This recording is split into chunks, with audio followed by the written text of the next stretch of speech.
Oke, sebelum mulai kita baca doa dulu. Ketua kelas mungkin bisa baca doa. Baik, sebelum mulai pelajaran kita bagi kita berdoa.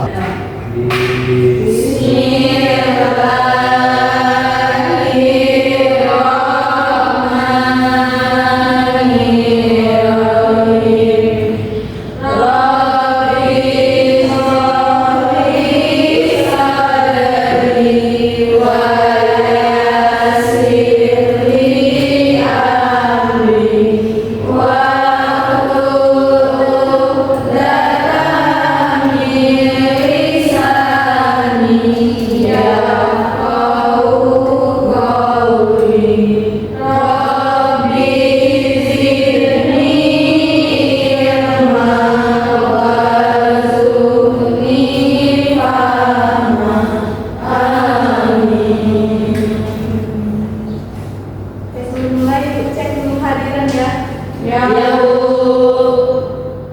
Alia, hadir Bu. Apika, hadir Bu. Amel, hadir Bu. Dea, hadir Bu. Wahid, Hadir. Mas Ayu, hadir Bu. Berta, hadir Bu. Yose, hadir Bu. Elsa, hadir Bu. Oke, sebelum mulai coba kalian periksa dulu sekitar kalian ada sampah atau ada yang rapi.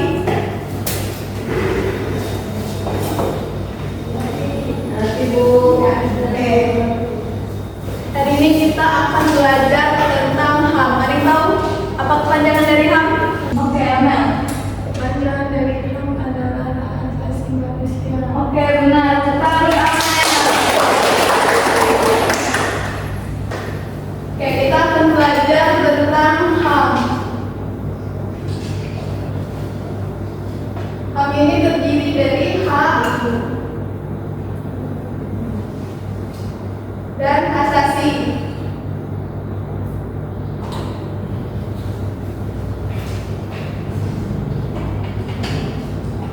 Ada yang tahu dari kedua ini? Oke, Elsa. Hak adalah sesuatu yang dimiliki setiap orang sejak lahir dan tidak bisa diambil oleh orang lain.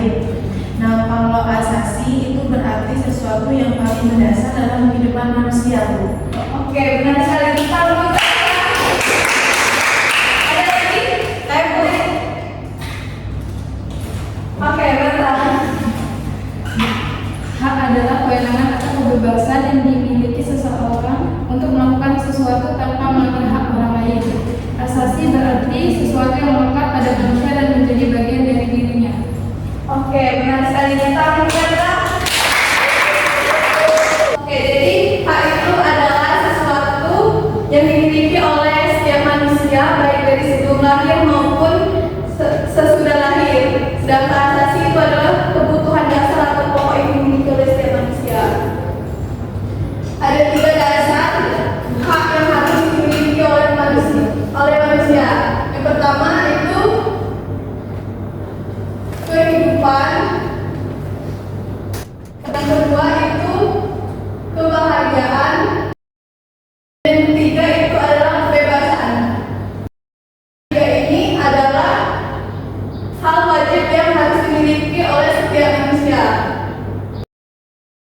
Hal itu juga terdapat pada Undang-Undang Nomor 39 Tahun 1969. Ada yang tahu? Oke, kita.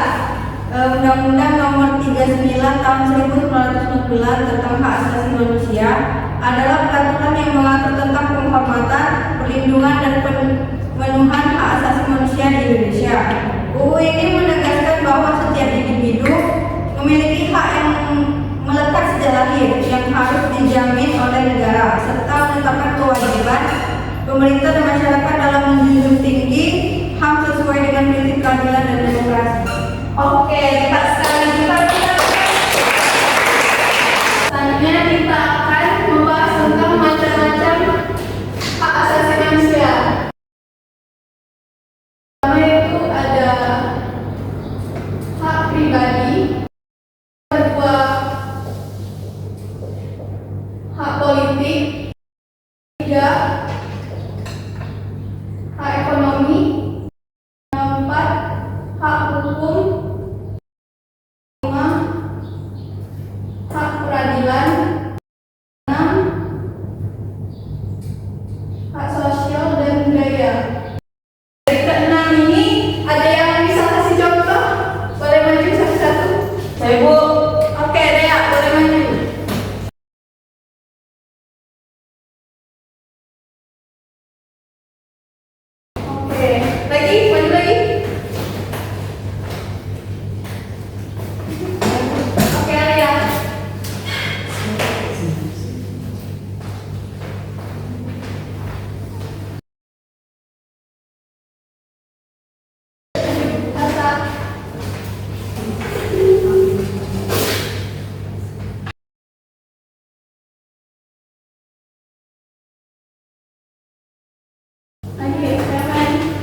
adalah sejarah pengakuan dan perjuangan hak asasi manusia. Nah, itu ditandai dengan berbagai dokumen. Ada yang tahu dokumen apa saja? Oke, Ustaz. Boleh sebutkan? Yang pertama itu ada Piagam Madinah, yang kedua ada Piagam Magna Carta, yang ketiga ada Bill of Rights, yang keempat Declaration of Independence, yang kelima Deklarasi HAM Prancis, dan yang keenam Deklarasi of Human Rights. Oke, benar sekali. Beri aku belum saya. Selanjutnya itu ada ciri-ciri dari hak asasi manusia.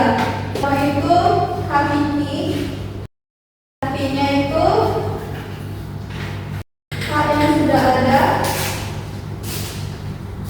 sejak manusia itu lahir. Yang kedua itu universal. Asasi manusia itu berlaku untuk semua orang. Ketiga, tidak dapat dibagi. Keempat, tidak dapat dicabut. Ini merupakan ciri-ciri dari hak asasi manusia. Selanjutnya ini adalah beberapa contoh dari hak asasi manusia, contoh kasus. Yang pertama itu ada kasus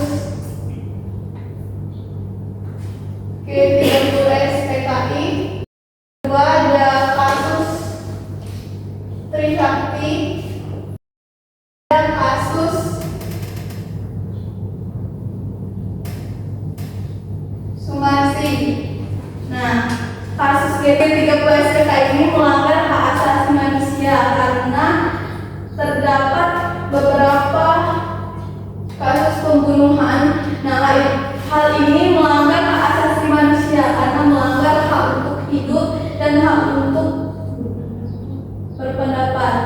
Yang kedua itu adalah kasus Trisakti. Ada beberapa mahasiswa yang gugur saat melakukan demo. Hal ini termasuk pelanggaran hak untuk berpendapat. Ketiga, kasus Sumarsi.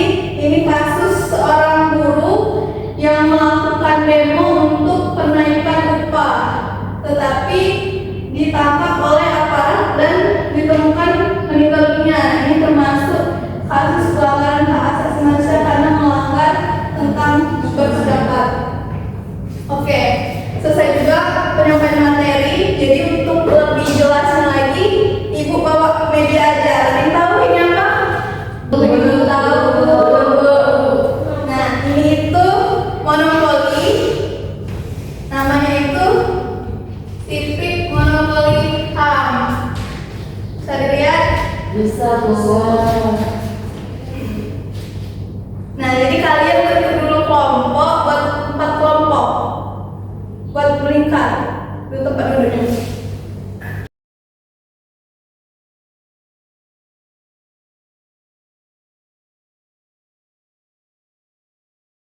Ini akan menjelaskan mekanisme permainannya. Nah, ini itu ada 4 kartu, ada dana umum, bisa keberuntungan atau kerugian, terus kartu kesempatan, bisa sesuatu hal yang menguntungkan atau merugikan, terus ada yang merah ini soal susah, terus yang hijau ini soal mudah. Jadi untuk yang main itu cuma 1 orang, tapi kalau misalnya dapat soal bisa saling bantu berkelompoknya.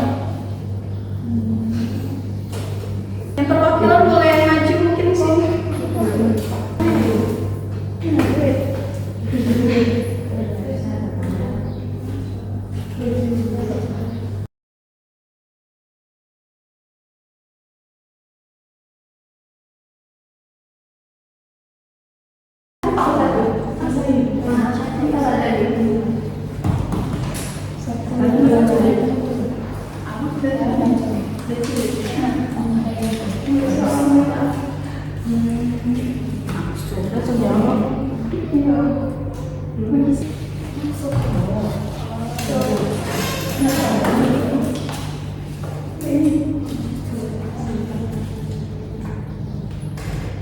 Kamu terlibat dalam kampanye kesadaran HAM melangkah maju 3 kota.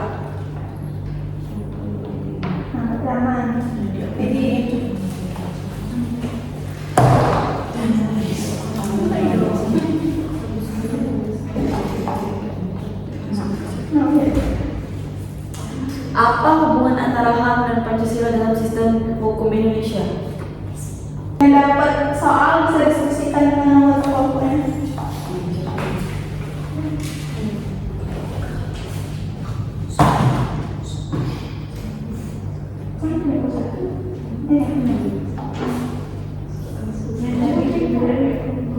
Bagaimana cara Komnas HAM menangani kasus dugaan pelanggaran HAM di Indonesia?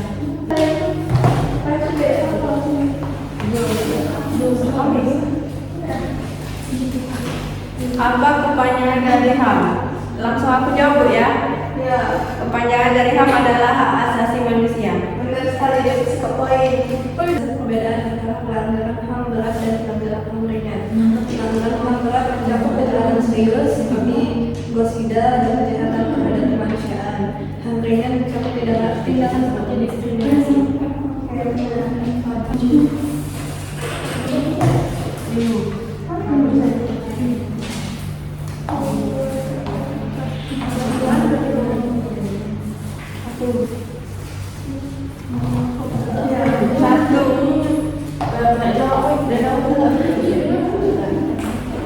Selamat, kamu mendapatkan penghargaan sebagai duta HAM di sekolah. Terima 50.000.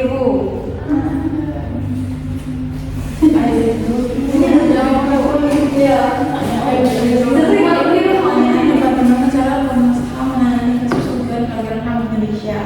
Komnas HAM menangani dugaan pelanggaran HAM dengan cara melakukan penyelidikan dan pendalaman, memberikan rekomendasi kepada pemerintah, dan mendorong penyelesaian melalui jalur hukum dan advokasi. Oke, benar sekali. Buat saya Bu, apa hubungan antara HAM dan Pancasila? Pancasila sebagai ideologi nasional dan dasar negara yang dalam membentuk kebijakan dan negara yang berpihak.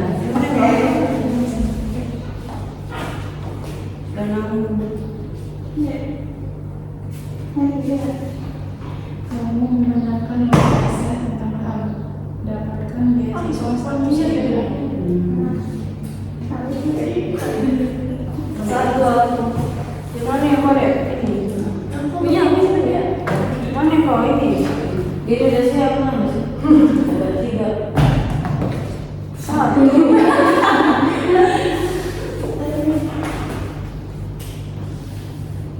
Sekarang jadi ada 20.000.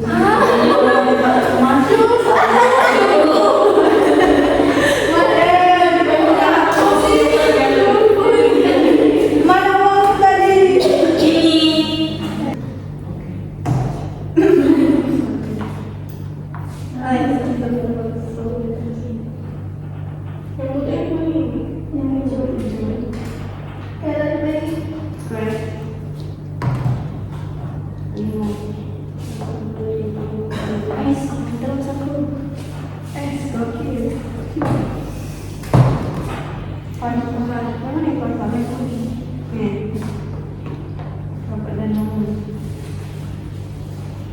Lembaga bantuan hukum membebaskanmu dari denda sebelumnya. Ambil kembali 50.000.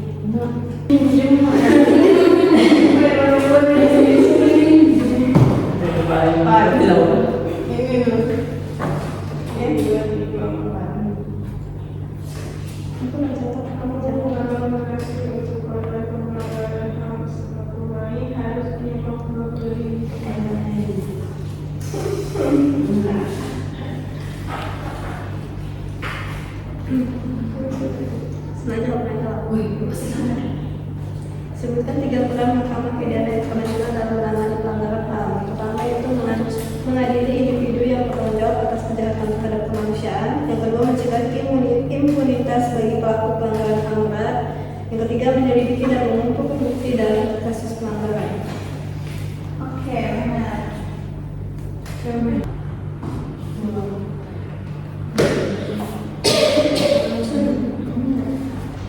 Selamat, kamu mendapatkan penghargaan sebagai duta HAM di sekolah training 50.000.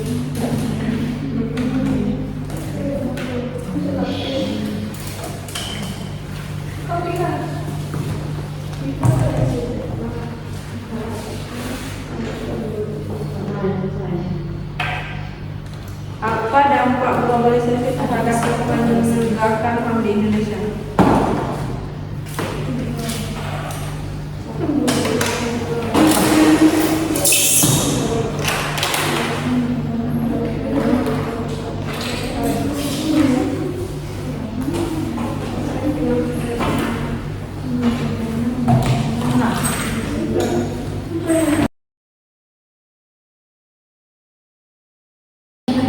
Jelaskan bagaimana Undang-Undang Nomor 39 Tahun 1999 memiliki HAM. Undang-Undang Nomor 39 Tahun 1999 memiliki HAM dengan mengatur hak dasar warga negara, membentuk Komnas HAM, dan memberikan mekanisme perlindungan hukum bagi korban pelanggaran HAM. Bu, aku mau jawab. Ya. Soalnya tadi apa dampak globalisasi terhadap penegakan di Indonesia itu adalah satu, meningkatkan tekanan internasional terhadap negara yang melanggar HAM, mempengaruhi. Yang kedua, mempermudah akses informasi tentang pelanggaran HAM. Yang ketiga, memicu konflik antara kepentingan ekonomi dan perlindungan HAM. Oke, benar. Oke, Soalnya apa yang dimaksud dengan prinsip dan rights dalam HAM?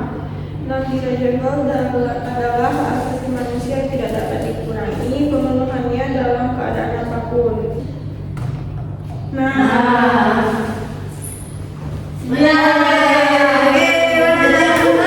Dari kelompok Satu.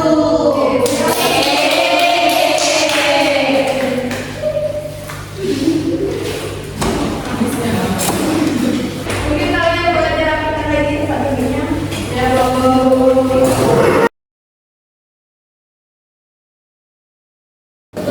selesai kelas hari ini, ada yang mau ngasih kesimpulan? Ya Bu, Sekali ya, boleh.